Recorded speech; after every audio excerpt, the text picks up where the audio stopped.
Hi everyone, myself Silpa. ମୁଁ welcome କରୁଛି kit computer education को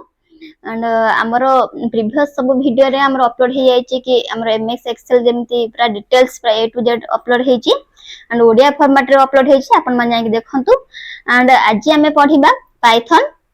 पाइथन रो इंट्रोडक्शन एंड पाइथन रो लूप पढिबा while condition बा किछि कंडीशंस पढिबा जेंदी गोटे प्रोग्राम क्रिएट कला बेले जेंता हमें सब को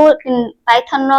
ऑपरेटर्स एंड कीवर्ड्स एंड तार conditional statement and loops function object oriented program A to Z पूरा डिस्कशन करबा पूरा ओडिया फॉर्मेट रे तमन सब पढिथिबो कि पाइथन को इंग्लिश एंड हिंदी रे बट हमें पढिबा पूरा ओडिया फॉर्मेट रे जेमे तमन सब पूरा संपूर्ण भाबे बुझी परिबा